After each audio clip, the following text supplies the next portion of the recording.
M के times news में आपका स्वागत है। मैं हूं एम के आजाद। आज हम बात करेंगे कि भारतीय जनता पार्टी का ग्रह दशा इस वक्त में सही नहीं चल रहा है।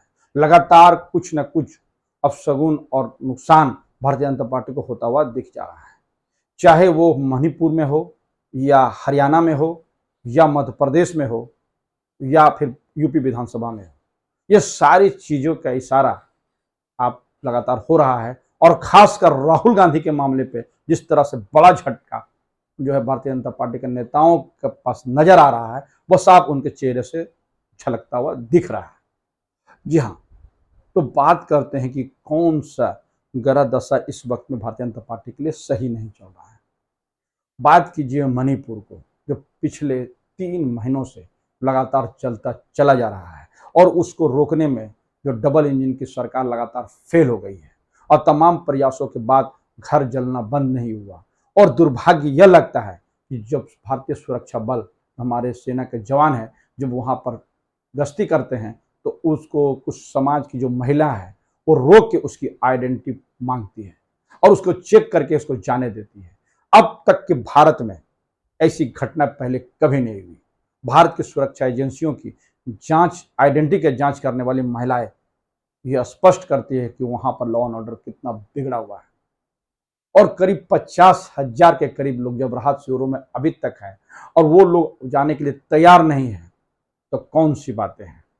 और वो कौन सी बातें हैं कि जब मणिपुर में वीरेंद्र सरकार के सहयोग करने वाले, उनके कुकी समुदाय से राजनीति करने वाले 2 विधायक जो एक पार्टी के थे, उन्होंने वीरेंद्र सरकार से इस्तीफा, वीरेंद्र सरकार से अपना जो है समर्थन वापस ले लिया है और राज्यपाल को भेजी हुई चिट्ठी में स्पष्ट करता है कि अब जो राज्य सरकार को समर्थन देने का कोई अब सवाल ही पैदा नहीं होता। तो ये एक जो है वापसी जो है वो वीरेंद्र सिंह सरकार को होता हुआ दिखा। तो ये तो झटका है। दूसरा झटका जो है हरियाणा में चल रहा है।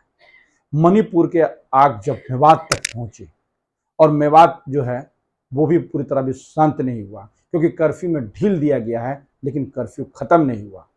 और कल फिर 15 से 20 आदमियों ने नकाबपोश माने मुंह पे कपड़ा डालकर जब वो 8 से 10 दुकानों का जो है तोड़फोड़ करके आसानी से निकल जाते हैं, तो ये स्पष्ट तौर से देखा जा सकता है कि वहां पर कानून व्यवस्था का डर लोगों के बीच से निकलता हुआ चल जा रहा है। और इसी बीच में जेजेपी का जो लगातार जो है बयानबाजी जो है स्पष्ट करता है कि भारतीय जनता पार्टी से उसका मोह भंग होता हुआ चल रहा है।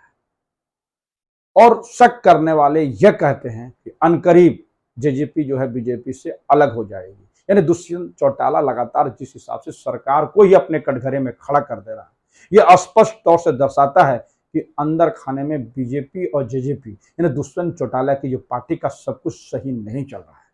वरना सरकार के खिलाफ बोलने की हिमाकत दुष्यंत चौटाला को कहां से आ गई। जिस तरह से दुष्यंत चौटाला जिन सवालों को खड़ा कर रहे हैं, कांग्रेस पार्टी भी और आप पार्टी भी और दूसरे विपक्षी दल भी उसी बात को कहते हुए चले जा रहे हैं। उन्होंने स्पष्ट तौर से कहा कि जुलूस निकालने में तलवार का और हथियारों की आवश्यकता क्यों है।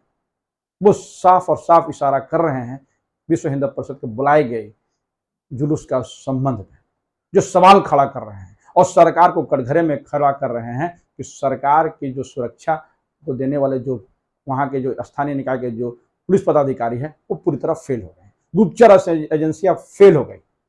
और वो कहते हैं कि सीआईडी तो पूरी जांच सिर्फ मुख्यमंत्री को ही देता है, जबकि दुष्यंत चौटाला उप मुख्यमंत्री है और लगातार जिस हिसाब से सरकार को प्रहार करते चला जा रहा है, तो वे तो सरकार असहज करने के लिए काफी है। ये इसके बाद एक और बात हरियाणा में जुटती चली गई। हरियाणा में इस वक्त में अपनी नाकामियों को छुपाने के लिए जो बुलडोजर का सहारा लेकर योगी मॉडल को जब हरियाणा में इंप्लीमेंट करने की नाकाम कोशिश की गई और लगातार एक पक्षीय कार्रवाई करते हुए जब अवैध मकान और दुकान को ध्वस्त करने की प्रक्रिया चालू हुई, तो उस वक्त में जो है हरियाणा और पंजाब की जो हाईकोर्ट है उन्होंने स्वतः संज्ञान ले लिया। जी हाँ, हरियाणा का हाईकोर्ट ने स्वतः इस मामले पे, बुलडोजर के मामले पे स्वतः संज्ञान लेते हुए उस पर रोक लगाने के आदेश निर्गत कर दिया। जी हाँ, इस वक्त में जो आपको ताज़ा अपडेट हम कराते हैं कि हरियाणा में जो बुलडोजर की जो कार्रवाई चल रही थी, उसको ऊपर जो है ना हाई कोर्ट ने रोक लगा दी। ये एक बड़ा झटका जो है उस वक्त में सरकार को होता हुआ दिखा। तो मणिपुर में जहां उनके सरकार से 2 विधायक जो है समर्थन वापस लिया, एक पार्टी वापस ली, तो बुलडोजर व्यवस्था का जो कार्रवाई है उस पर हाई कोर्ट ने रोक लगा दिया। ये दूसरी बड़ी झटका। और तीसरी बड़ी झटका आपको मध्य प्रदेश में लगातार होती हुई दिख रही है कि लगातार भारतीय जनता पार्टी के बड़े नेता भारतीय जनता पार्टी से भागकर जो है इस वक्त में कांग्रेस का दामन थामते चले जा रहे हैं। उसकी फेरिस्त बढ़ती चली जा रही है। तो क्या लगने लगा है कि भारतीय जनता पार्टी में रहना अब वो लाभकर स्थिति पर नहीं है? यानी क्या भारतीय जनता पार्टी की सत्ता में वापसी संभव होता हुआ नहीं दिख रहा है कि भारतीय जनता पार्टी में भगदड़ सी मच गई है? ये सारी बातें राजनीतिक गलियारों पर चर्चा का विषय बना हुआ है। और सबसे बड़ा झटका मध्य प्रदेश में उस वक्त नजर आया जब बागेश्वर बाबा जी जब छिंदवाड़ा में जब जो है कमलनाथ की जहाँ संसदीय क्षेत्र है वहां आते हैं तो सारा आयोजन का व्यवस्थाएं जो है वो कमलनाथ करते हैं। और जिस हिसाब से बाबा बागेश्वर जी जो है उनका नाम पुकार के यानी कमलनाथ के बेटे को नाम पुकार के जब भरी मंच पे महिमा मंडित करते हैं तो स्पष्ट होता है क्या बागेश्वर बाबा ने भी पलटी मार दी है? ये बड़ा झटका नहीं है जो लगातार राजनीतिक गलियारों पर चर्चा का विषय है? यह माना जाता है कि संभव है कि कमलनाथ की सरकार का जो है बागेश्वर विरोध नहीं करे, तो यही कमलनाथ के लिए आसानी है। और आने वाला समय पता चलेगा कि बागेश्वर बाबा जो है पर्ची बाबा वो किसको समर्थन करते हैं। लेकिन जिस हिसाब से कमलनाथ ने छिंदवाड़ा में उनका स्वागत किया और पोस्टर बैनर का पूरा व्यवस्थाएं किए और जिस हिसाब से बागेश्वर बाबा ने 2 दिन के अपने सभा में हिंदू राष्ट्र की मांग नहीं किए, ये सारा झटका भारतीय जनता पार्टी को होता हुआ दिख रहा है। जी हाँ, ये झटके पर झटका लगातार है।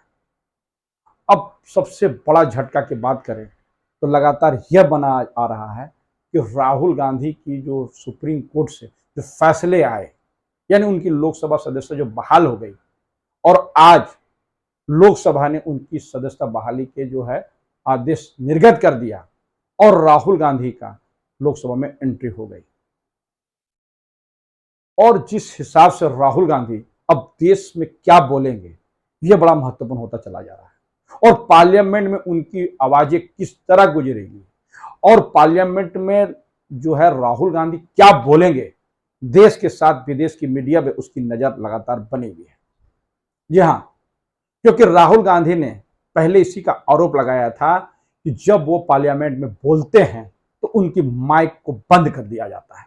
वो बात सिर्फ भारत में ही नहीं, वो जाकर विदेशों में भी कई बार कहे। तो सवाल है कि क्या फिर पार्लियामेंट में जब राहुल गांधी बोलेंगे तो क्या उनकी माइक बंद कर दी जाएगी? यही आरोप कांग्रेस के नेता लगातार पहले से कहते चले आ रहे हैं। और राहुल गांधी को सुनने के लिए जिस वक्त में देश और विदेशों के लोग इस वक्त में स्वीकार के रूप में उसको देखने लगे हैं, भारत के लोग अब राहुल गांधी को स्वीकार नेता के रूप में स्वीकारने लगे हैं, तो ये भारतीय जनता पार्टी के लिए बड़ा झटका है। क्योंकि एक सर्वे जो है गोदी मीडिया में ही आई जिसमें राहुल गांधी की भारत जोड़ो आंदोलन कार्यक्रम के बाद उनकी जो कद काठी में और जो इजाफा दिखाया यानी 15% का यहां गोदी मीडिया जब दिखला रहा है, लेकिन वास्तव में अगर सही से आंकड़े आए तो राहुल गांधी का कद काठी इस वक्त में सर चढ़कर बोल रहा है, इससे किसी को इनकार नहीं करना चाहिए।